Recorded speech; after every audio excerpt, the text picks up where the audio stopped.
Assalamualaikum warahmatullahi wabarakatuh. Halo guys, balik lagi di YouTube channel Blog F bersamaku, Ella. Pada malam hari ini aku akan membacakan sebuah kisah horor yang dialami oleh seorang perempuan bernama Kayla. Menurut pengakuannya Kayla, kejadian ini terjadi saat si Kayla ini masih kuliah dan tinggal di sebuah rumah kontrakan bersama dua sahabatnya. Kita panggil aja nama kedua sahabatnya ini Dinda dan Rio. Dan sebelum kita masuk ke kisah horor pada malam hari ini, jangan lupa untuk di like, comment, dan subscribe serta nyalakan lonceng notifikasinya agar kalian tidak ketinggalan video-video terbaru dari channel aku ya guys. Tanpa lama-lama, langsung aja kita masuk ke ceritanya. Oke guys, jadi kontrakan yang ditempati oleh Kayla bersama Dinda dan Rio posisinya berada di pinggir kota, tepat di samping sebuah gedung yang tua yang konon dulunya adalah stasiun radio lokal. Bangunan itu sudah sangat lama terbengkalai. Atensi besinya masih berdiri tinggi, tetapi seluruh jendelanya pecah dan dipenuhi oleh tanaman liar guys. Dan warga sekitar juga sering mengatakan bahwa setiap tengah malam tiba dari bangunan itu, terkadang terdengarlah suara siaran, padahal listriknya sudah diputus bertahun-tahun lamanya. Kayla pun tidak percaya ataupun tidak mempercayai cerita itu. Baginya mungkin hanya suara dari stasiun radio lain yang terbawa angin dan akhirnya terdengar oleh warga sekitar situ itu. Hingga suatu malam listrik di daerah tempat tinggal mereka pun padam. Karena bosan, Rio pun mengambil radio tua milik pemilik kontrakan yang tersimpan di gudang belakang. Tibalah suatu malam, listrik di daerah tempat tinggalnya Kayla ini padam. Ngomongin padam, tempat kita ini hampir seluruh di setiap provinsi ada pemadaman listrik bergilir nggak sih guys? Karena bosan, Rio pun mengambil radio tua milik pemilik kontrakan yang tersimpan di gudang belakang kontrakan. Dan setelah dipasang baterai, radio itu pun masih bisa menyala ternyata guys. Dan mereka bertiga pun mulai memutar frekuensi satu persatu. Hanya ada terdengar suara desisan sampai akhirnya di angka 999 FM terdengarlah suara musik lama yang dipenuhi oleh bunyi Sudah gak sih kalau nyalain radio itu kayak sebelum dapat siaran dari radio itu pasti awal-awalnya kayak gangguan gitu loh guys. Ya gitu deh suaranya pokoknya ya. Lalu musik itu pun berhenti. Seorang penyiar laki-laki berbicara dengan suara yang berat. Selamat malam untuk kalian yang masih terjaga.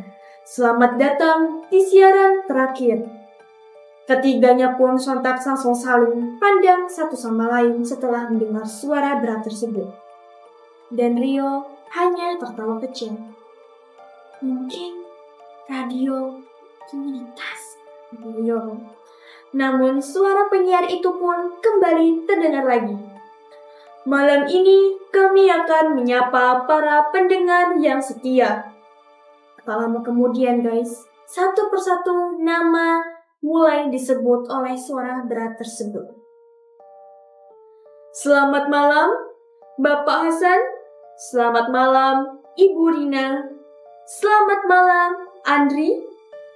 Kayla pun mulai merasa aneh. Nama-nama itu terdengar seperti nama-nama orang biasa. Dan tiba-tiba suara penyiar berhenti beberapa detik. Lalu terdengarlah suara lagi keluar dengan nada yang jauh lebih pelan. Selamat malam, Kayla. Seketika tubuh Kayla langsung membeku di tempat setelah mendengar suara itu. Rio dan Dinda pun langsung menatap Kayla. Kok bisa nyebut nama kamu? Tanya Dinda. Kayla pun hanya menggeleng. Ia sama sekali tidak pernah menghubungi stasiun radio manapun. Belum sempat mereka berpikir, penyiar itu pun kembali berbicara lagi, guys. Dinda, jangan duduk di dekat jendela. Dinda pun langsung menoleh ke arah jendela, guys. Di balik kaca yang gelap, terlihatlah sesosok pria berdiri memandangi rumah mereka dari kejauhan. Saat Rio menyerotkan senter yang ia pegang ke arah luar, sosok itu sudah tidak ada di sana, menghilang.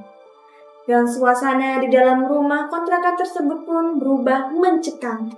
Mereka pun akhirnya memutuskan untuk mematikan radio tersebut. Namun guys, beberapa detik kemudian radio itu menyala sendiri tanpa dinyalakan. Dan suara penyiar kembali terdengar. Kali ini nadanya lebih pelan. Jangan dimatikan. Karena kalian belum mendengar nama yang terakhir. Saat itu juga guys, terdengarlah suara ketukan di depan pintu. Pelan, teratur, dan terdengarlah ketukan itu 3 kali ketukan guys. Padahal saat ia mengintip melalui lubang pintu, tidak ada seorang pun di balik pintu tersebut. Ketukan di pintu pun berhenti. Namun radio tua itu masih menyala sendiri.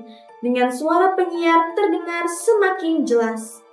Terima kasih karena masih mendengarkan siaran kami. Kayla pun memberanikan diri mencabut baterai radio tersebut. Anehnya guys, radio itu tetap mengeluarkan suara. Rio pun sampai membalik badan radionya bolak-balik itu dan berkali-kali. Memang tidak ada lagi baterai di dalam radio tersebut, tetapi suara penyiar tetaplah terdengar. Dinda yang mulai resah pun menangis. Ia meminta untuk mereka keluar dari rumah. Namun ketika pintu depan dibuka, halaman kontrakan pun berubah menjadi gelap gulita. Bangunan di depan rumah mereka pun juga tidak terlihat. Yang ada hanyalah kabut tebal, dan kabut itu pun menutupi area pandang mereka. Mereka pun akhirnya memutuskan untuk menutup kembali pintu, dan tepat pukul 00.00 penyiar kembali berkata ataupun berbicara dari balik radio tersebut. Kini saatnya menyebut nama pendengar terakhir. Suasana pun menjadi mendadak sangat sunyi. Lalu terdengarlah suara kertas di balik radio tersebut. Dan suara kertas tersebut terdengar pelan, seolah penyiar sedang membaca daftar panjang. Dan beberapa detik kemudian, penyiar pun berkata, pendengar terakhir malam ini adalah... Radio pun mendadak dipenuhi oleh suara desisan, lalu terdengarlah suara yang membuat Kayla gemetar hebat. Orang yang sedang berdiri di belakang Kayla.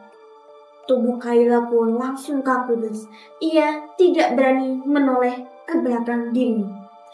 Dinda dan Rio yang berada di depannya pun mendadak pucat pasi. Mata mereka menatap ke belakang tubuhnya Kayla. Rio pun berbisik dengan suara yang gemetar. Jangan. Air mata Kayla pun mulai jatuh. Ia terus berdoa di dalam hatinya. Dan beberapa detik kemudian terdengarlah suara langkah kaki menjauh dari belakangnya. Perlahan, semakin lama semakin menghilang. Bersamaan dengan itu, radio akhirnya pun mati sendiri. Dan listrik rumah pun kembali menyala. Kabut di luar juga menghilang. Dan keesokan harinya, Kayla mencari tahu tentang bangunan radio tua di seberang kontrakannya. Dan seorang warga lanjut usia pun bercerita bahwa puluhan tahun yang lalu pernah terjadi kebakaran besar di stasiun radio tersebut. Siaran malam itu pun tidak pernah selesai karena api lebih dulu melahap seluruh gedung. Dan sejak saat itu guys, setiap beberapa tahun sekali ada orang yang mengaku mendengar siaran misterius dari frekuensi 999 FM. Dan yang paling menyeramkan guys, semua orang yang mendengar namanya disebut di dalam siaran itu mengaku mengalami kejadian aneh pada malam yang sama. Kayla, Dinda, dan Rio akhirnya pun pindah dari kontrakan tersebut. Namun hingga sekarang Kayla masih menyimpan radio tua tersebut. Bukan karena ingin mendengarkannya lagi, melainkan sebagai pengingat bahwa tidak semua siaran ditunjukkan untuk orang yang masih hidup. Dan tidak semua pendengar masih berasal dari dunia yang sama, guys. Dan kesimpulan dari kisah horor dari Kak Kayla ini adalah rasa penasaran memang wajar, tetapi jangan sampai membawa kita ke dalam bahaya ya guys. Selalu diawali setiap aktivitas dengan berdoa, jangan meremehkan nasihat orang-orang yang lebih tua, dan ingatlah bahwa hanya Allah Subhanahu wa Ta'ala yang mampu memberikan perlindungan kepada kita dari segala sesuatu yang terlihat maupun yang tidak terlihat. Oke guys, itu dia kisah horor dari Kak Kayla. Semoga kisah horornya bisa bikin kita semua merinding bareng-bareng nih guys. Dan untuk Kak Kayla, terima kasih untuk kisah horornya. Dan kalau kalian yang nonton video ini sampai habis, kalau kalian punya pengalaman kisah horor yang mau kalian share ke aku dan aku bawakan kisah horor kalian di channel aku, bisa kalian kirimkan di alamat email yang ada di bawah deskripsi video di bawah ini ya guys. Salah khilaf, mohon maaf. Wassalamualaikum warahmatullahi wabarakatuh. See you on the next video. Bye.